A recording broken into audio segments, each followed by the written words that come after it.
This empire, the American empire, that's been hurting our people since the beginning, the imperial Western powers that have been hurting our people since the beginning, they must fall. So I want to start this video off a little different than the other videos where I've spoken in context of Islam's takeover of the Western world. So I will refer to scripture because it seems that if you're looking for the answer is already here. So first we have in the book of Isaiah, in the first chapter, I believe it is the 7th verse. This reads, "Your country is desolate.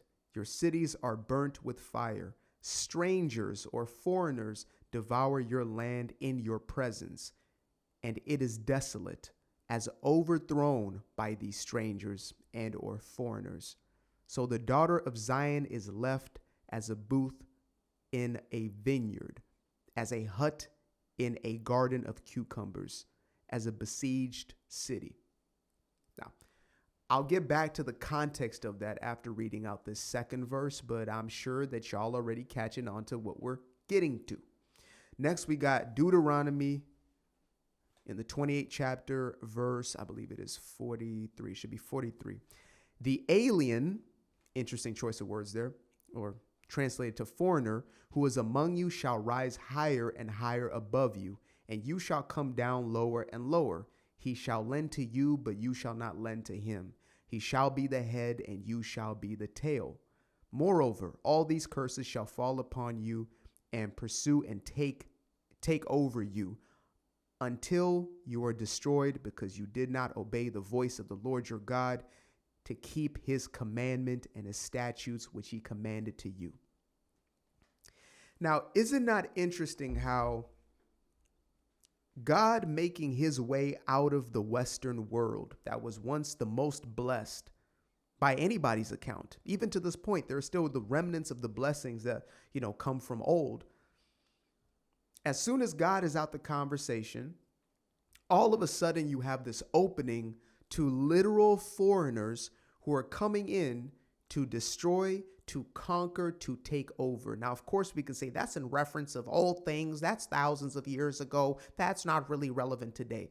But yet, when I read those words, you might as well have been reading an excerpt or, some publication from today's paper.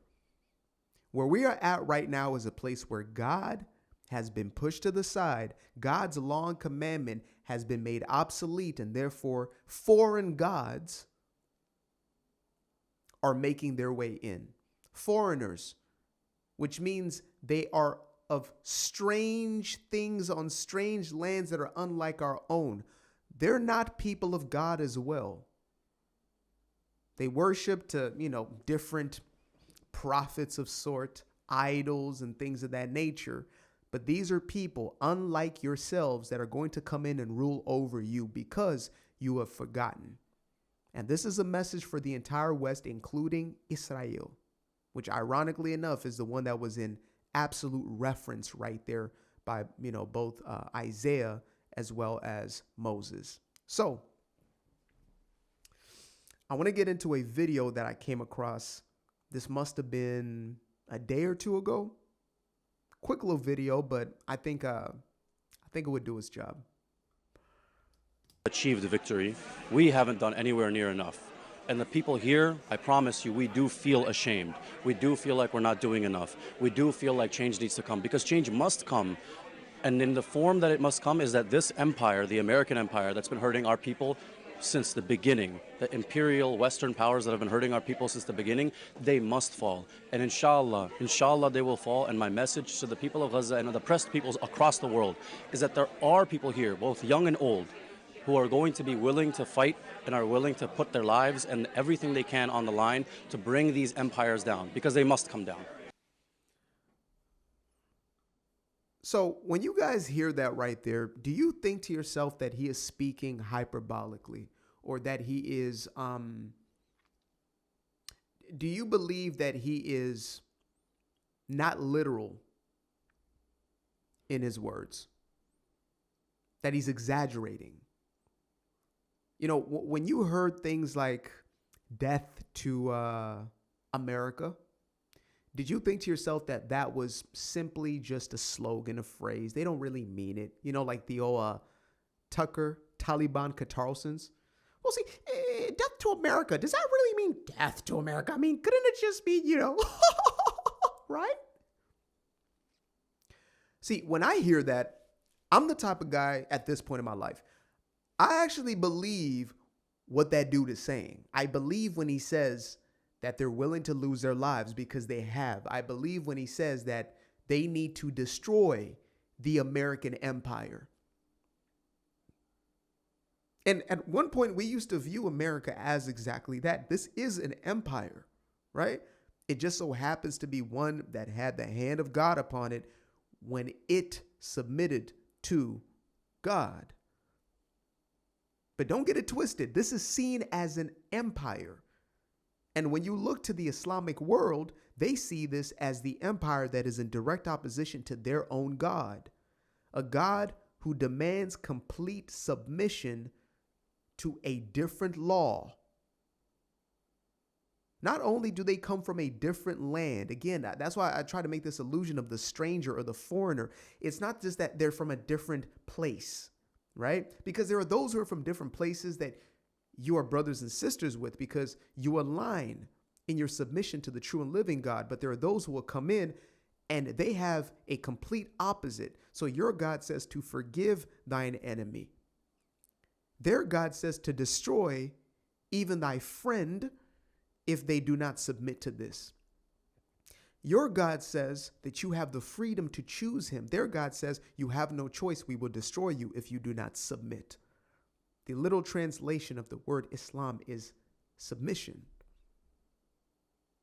So when I hear that man, ironically enough, in an American accent, it irks me. A foreigner has come into your land and he looks to destroy you. And we are seeing it happening in real time, trying to make sense of it. What policies need to be changed, this, that, and the third. I believe that this is, as all things, spiritually based first. Everything is. And if you want to view the spiritual, just look at ideology. Ideas are in the unseen realm. Emotional temperaments and states, persona per se, is in the unseen realm for those who have a hard time, grasping it from a scriptural standpoint. Which again, I get it. I ran from that book a lot of my adult life, but I had to come back because the answers, I was seeing things happening that I already had gotten the answers to, and I couldn't shake it. And no other answers were satisfying. And then when I finally got over that fear, and I opened that back up and I looked at it right there. Oh, yep. Yeah, that's been yep, that's there too. Oh, that's there too. Oh, that is there too. A lot of folks ask me, where does your support as a non-Jewish black man come from for the people of Israel, the Jewish community? And I say, go up and down that book. God is a Zionist because he is the one that literally chose this to be the lineage to the Messiah and the place that will be ruled from at the end of the age, or at least for all eternity, really. Jerusalem. I don't know why. That part, I don't have to know the why. I don't. I just have to know, is this word true or not? And again, many will say it's not, and it's on you. But I went to Old Testament for y'all for a reason. There will be foreigners that will come into your land and they will destroy you. He didn't say that they will obliterate you, because there's still been a promise, a covenant that was made with Abraham to say that you will never perish, but your places will be desolate. Your structures, your cities, your homes. If there is not a return back to the true living God, then you have given yourself over to whatever. And this is not to scare you, because I genuinely believe in the words, I have not given you a spirit of fear, but instead of power, love, and a sound mind. I believe those words. I've experienced that throughout my life, to say you don't need to be afraid, but you do need to discern. You do need to be understanding, and you do need to be vigilant and active in that vigilance. So I want to play one more video for y'all, because some people still think, oh, perhaps it's conspiracy. Well, it's not taking over. It's just, they're just here and we really don't want it. And it's a political thing. Watch this. This lady is a former CIA agent. Now, again, I don't know her. And very well, she could be doing this for attention, sure.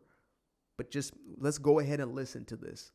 About 10% of the attackers be suicide bombers, and they're going to bomb airliners. So there will be a very large scale attack on the U.S. homeland. Does it all occur in a day? I'm not sure. But the terrorists are already here. The plan is operational. If you're living across the pond right now, you're living somewhere in Europe, not just the EU, but the entire continent of Europe, better off, if you're living in Israel, you already know what this is about. The thousands upon thousands of terror attacks that have taken place in your homeland in a significantly short amount of time, mind you. You know what this woman is saying is not some sort of fairy tale fantasy. And sometimes we get so deluded, or we might even have pride about it to say, well, we can't be touched. We can't be touched. Our military prowess, we cannot be touched. But do we forget that less than 25 years ago to this day, not only were we touched, but in a way that we could have never imagined beforehand. We could have never imagined this. Now, of course, they're going to try to blame the Jew and all the rest. I'm not with that nonsense. You had jihadists, Islamists, call them what they are, fundamentalist Islamists, right? They were by the book. And for the folks out there who try to equate all religions together, that's one of the greatest fallacies that has been used to deceive. No, they're not all the same. There are death cults. That is Islam. And there are life faiths. That is Christianity. I came to give life, and life more abundantly. I am the truth, the way, and the life. Come to me and I will give you life.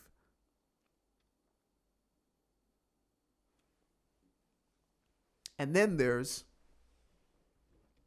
blowing oneself up in the midst of the innocent in order to show devotion for your God. And these are the foreigners that have made their way in. This is not to scare anybody. But folks, if there is not I'm talking about a 24/7, absolute 365 giving over to the true and living God and a return back to his ways. And I'm not saying it's your works that gets you to this place, but it is your devotion and your obedience, right? There must be a change of heart. It must show in your character who it is that you truly believe in. Again, these people, they're showing you what their God is about. Their God is about destruction. It's about destroying you and yours. It's about taking you out in order to assert themselves as your headship. They tell you that all the time. Now, in which means they use, sure, it changes up, but eventually it will come back to its roots, which is violence, right? I mean, we're seeing it happen to our brothers and sisters throughout Africa. Not too long ago, I did a story on Mozambique, how hundreds of Christians are being run out of their villages, being beheaded, etc. Nigeria, how long has it been going on? Sudan, I mean, this is no surprise. Shouldn't be a surprise. But there is a job for us to do. And that's why I always press on this thing of telling the big T truth. Right now, it's the big T and the little T truth. The big T is in our Messiah, the Savior. Believing in him, trusting in him, obeying. in his command. It's number one. Small t truth is to point toward the factual. The factual. What is real right now? There is a bamboozling of the people, a targeting of, anybody who will speak this little t truth, stating that, yes, there are foreigners coming in and this is why it's happening. And we need to take a stand. We need to tell the truth about, well, you're just an Islamophobe. No, you're an Islamophobe. No, you're a racist. You just hate brown people. That is being used, it's being weaponized against us in order to shut us up. That's the purpose and the intention of that. And so we cannot be afraid of the masses, of the mob, in essence, which is oftentimes is a loud minority in most of these cases, but then it becomes the majority because, damn it, they're loud and everybody else is quiet. I'm called a racist by black people every day because I call out a degenerate culture that I'm not willing to stand behind and promote and perpetuate. And so, yes, if you see me as what you want to see me from your perspective, that's fine. But I'm going to continue to call it out so we can reverse it. And I'm going to continue to point towards the right way of living. And we know what the right way of living is. It is ingrained in our hearts. But many of us have been so far removed and desolate and, oh, well, I do it my own way. And I'm talking about me. I am God. I'll do it my way. I don't need, whatever. Me, the creation. Me, the creation. So, yeah, we have to look at this from every level before we even get to the political aspect. Because if you ain't got God's hand and provision over you, the foreigner will come and take that land up. His God, little g, is much weaker, but you ain't got no God. You got nothing over there. What are you're worshiping your supermarket, your stores, your apps, your phone. I don't know, who is your God? Their God is, is probably an entity in the unseen. Definitely is, especially with Islam. That's a dark spirit that visited the quote unquote prophet Muhammad and told him the things that he did. Told him a new revelation. That entity right there is a lot stronger than your God of your phone, or your God of your laziness, or your God of, your excessiveness or lust or whatever else you got going on. And so we got to get right. We do. And that's a message. Again, I realized I was not hammering home enough, but I had to get back to that place myself to accept the totality of truth, big T truth, small T truth. Not to try to take the small t and then discredit the big T, and then now you're still in confusion anyway. There is no big. Wisdom of man by himself is foolishness to God.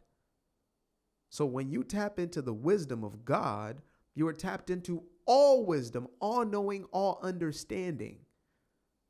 And so little t takes care of itself then. Then your policies follow and your leadership follows. You have leadership that is submitted to the greater force, not to the little old forces down here, and you trying to run a military strategy or whatever. You will get mollywopped. You will get obliterated. We got to come back because these folks ain't playing. They're not. That was an American voice that you heard. American accent, voice. American accent. And he's saying, yeah, I'm here, and I believe this all needs to be destroyed. They're already here.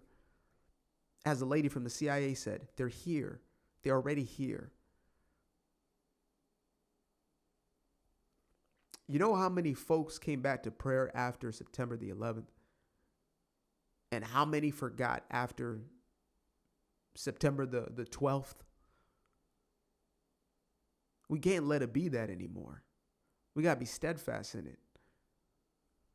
We got to continue showing up. We got to live the right way. That's the most important part. Truth be told, like, you could say what you want, I can say what I want, but it's living right, living in accordance, living right. I'm not saying that your works, but again, the fruit produced, your life is going to be a byproduct of what you actually believe and what you're submitted to. If you still out here and doing the same things that you were doing on day one, on day 301 and 3001, there has not been a transformation in your heart. It's like sometimes, folks will be praying to God, please God, help me be more healthy.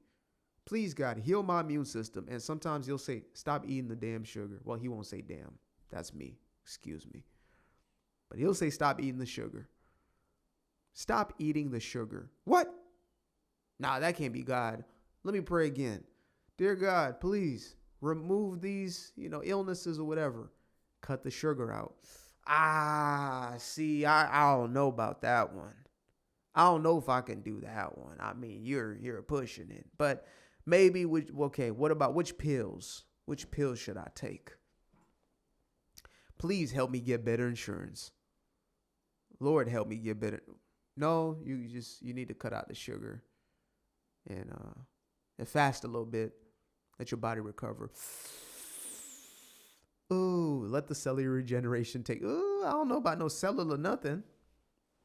Okay, how about let me bargain? Now you're trying to bargain. No, maybe you've gotten those instructions already.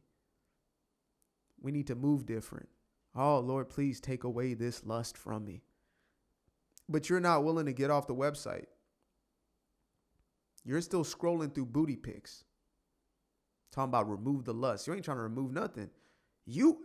God helps those who help themselves for real. You got to start with that. And so again, as a collective, we got to start living right once again. We have to start living right. And everything else will fall in alignment with that.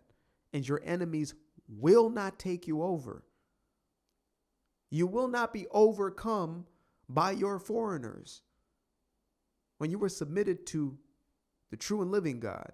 Again, I know I'm talking to some folks out there. Some folks are pissed off. Some folks, I thought this was going to be a different type of message. No, it is the message that it is. This is the one that's been called in my heart right now. This is the message. This is it. So, yeah, I pray that there is no attack on our homeland. I pray that nothing happens. No child, woman, man, a father, mother, brother, sister. I pray that nobody, not a hair on their head, is touched. But I do understand that there is something that is necessary for our protection, our provision in this life, in this world. And it's not going to be your tanks. It's not even going to be your president. It's what power is he operating under? What power are the people operating under? Simple as that. So, yeah, I hope we learn our lessons fast. I really do. Open our eyes. And again, do not be deceived. Don't go for man's swaying ways. Oh, well, it's unsympathetic to... Look, I believe it is biblical to protect your borders, or for a king or a ruler of some sort to protect his own citizenry. That is an appointed job, a part of their responsibility when they're given that power. They are afforded that power. Now, they can choose to do the exact opposite, and many do, but it is their job to do so. So nobody's going to try to get me on that. We need to open our borders in love. Got the Pope over there talking about, oh, well, the borders must be. Brother, your borders aren't open. Your doors aren't open to any and everybody to come into the Vatican. Let's be real.